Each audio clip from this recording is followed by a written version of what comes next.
The advice that I would give to undergraduates pursuing their career is, I think particularly when you're starting out and your responsibilities are maybe relatively low based on what you're going to have for the rest of your life, do what you want and kind of just base it all on passion. Just like what are your kind of core interests, and spend some time when you're at school thinking about that. You kind of have space where you don't have to worry about the kind of day-to-day of just like a normal job. You're able to kind of explore different interests. So I would really kind of take that time. I mean, if I think about myself in undergrad, and I think about just kind of like the different opportunities that were out there. I mean, that there's so much now that, like, I'm older, looking back to when I was an undergrad at Penn and the college, I'm like, man, I just wish I had taken advantage of all that stuff. So kind of over-index for your interest, what you're engaged in, and your passions, and that'll lead you to good places. It's a good question. Actually, it was a friend from Penn who I knew as an undergrad. He had started a company, moved out to Silicon Valley, raised some money for it, and he had a group of advisors helping him with the project. One of his advisors was Chris Larson, who is one of the co-founders of Ripple. So I ended up connecting with the team through him, and once I had met the team, I was familiar with Bitcoin and kind of concepts around blockchain. I think I originally found Bitcoin just through Hacker News and kind of reading some of the forums and kind of getting used to some of the ideas. I had been interested in payments for a long time. Actually, at Penn, I wrote my thesis on remittances. So flows of money moving from working families in the United States back into South America. My parents are South American, so there's kind of a personal tie to it. So I kind of had this interest in payments, and there was a lot of overlap between kind of the initial use cases for blockchain technologies and things like Bitcoin and payments. And so when I encountered Ripple, and it was really the first company that I heard talk about the idea of kind of a protocol for this movement of value, and it just seemed like it was going to be transformative. I think at the time in my life too, I was like in my 20s. I just wanted to do something kind of out there and radical, so it seemed like a good fit. The question of like, hey, how has Ripple actually helped for just everyday use cases? And if I'm a family, in the U.S. and I'm sending money back to Mexico, like, what impact has this technology had? I think there's two sides to that. Like, one, we're at a really early stage for the development of all this technology. So people often use the comparison to the internet and saying that, okay, right now in 2017, 2018, we're maybe at 93 or 94 of where the internet was, and that you kind of like got this explosion over time. I think that's generally true. I think the way that you move things forward is by having a focus, like just really taking in a razor-like focus on solving one specific problem and solving that problem really, really well. And the focus that we have is really on cross-border payments. And that focus has really behooved us just to make sure that we get traction in the marketplace. So we're not doing kind of 1,000 different things at once. It's always kind of like one core problem and understanding the customers who have that problem really, really well. And so while it's still early days, I mean, there have been initiatives that I think are really reaching real people. So we do work with Western Union and MoneyGram, who are some of the largest remittance companies in the United States.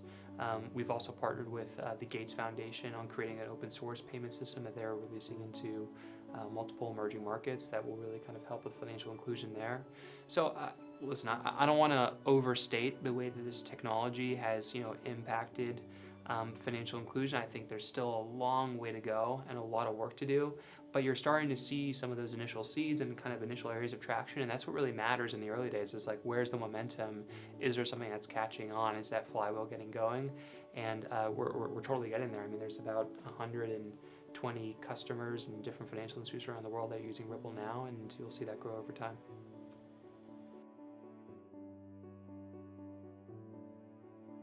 It's a good question. So, where can Ripple go beyond just cross-border payments? One, we think cross-border payments is a huge market. I mean, total FX volume, so foreign exchange volume, like just different currencies that move around the world every day, is about $5 trillion on a daily basis, on a 24-hour basis. So that's huge. That's a lot of money that moves around the world.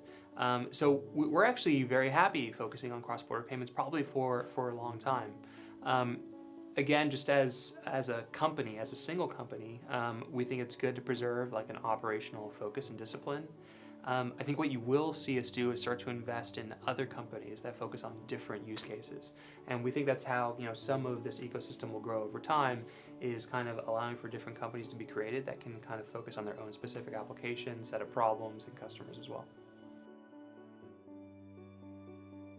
Yeah, sure. So when you're thinking about decentralization in terms of blockchains, I think the question is really around security, right? So if you have a system that can confirm transactions, making sure that confirmation is actually decentralized among as many stakeholders as possible. Although Ripple is a company, right, and there is kind of like that one central company, Ripple doesn't control, say, the XRP ledger, which is a distributed blockchain. So there are about 70 validators today that contribute to the consensus mechanism in the XRP ledger.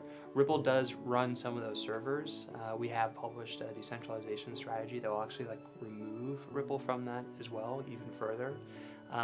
So we think distributed systems, listen, they're very difficult. Like no one's figured out like the perfect answer yet. You look at proof of work in Bitcoin and there are external factors that produce centralization in it, like just access to computing power and ASIC mining, as well as access to like cheap electricity, where you have kind of a very few set of mining pools. And so I think you'll kind of see this discourse evolve over time, and Ripple has definitely made design decisions where we're trying to really have this as distributed as possible. I think what's great about this space is that it's totally open access. Like a lot of these APIs to interact with, you know, the XRP blockchain or Ethereum or Bitcoin, these are open access APIs. Like anyone with an internet connection can go begin using them. So I would just encourage us to like get started, like, you know, get your hands dirty, start playing with it, start like coding different things. And I think outside of that, you know, when you start thinking about, hey, how am I going to focus this into maybe an actual project or initiative or a business, just think about a core problem that you can solve and which customers have that problem, and understand that customer really, really well to get traction. Can you tell us more about that?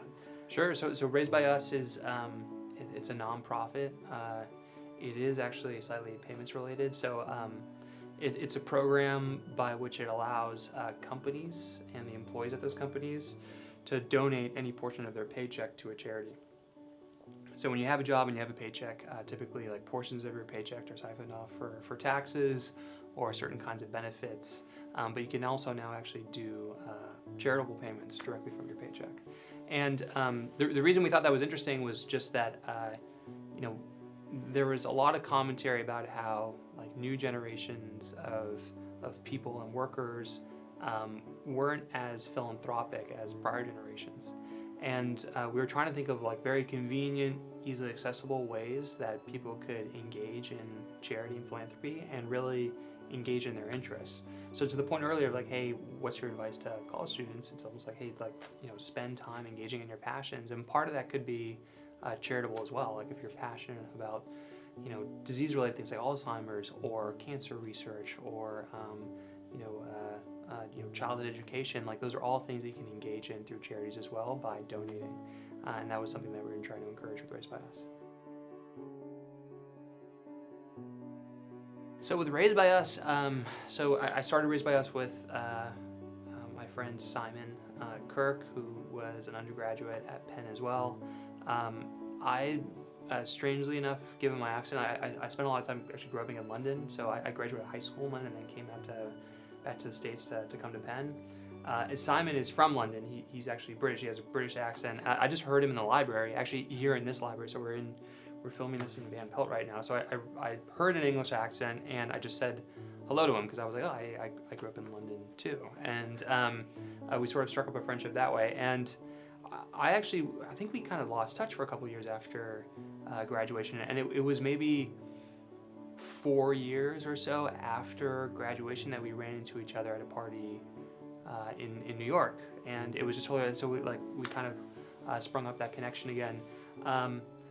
I don't know, like sometimes there are just Penn people everywhere. Particularly in New York, I think a lot of people move to New York, from Penn just because of the proximity. Yeah, so I would say just kind of keep your ears open is my advice.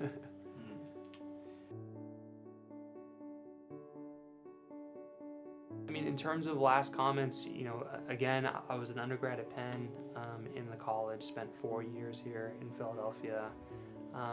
I look back at the time like super fondly.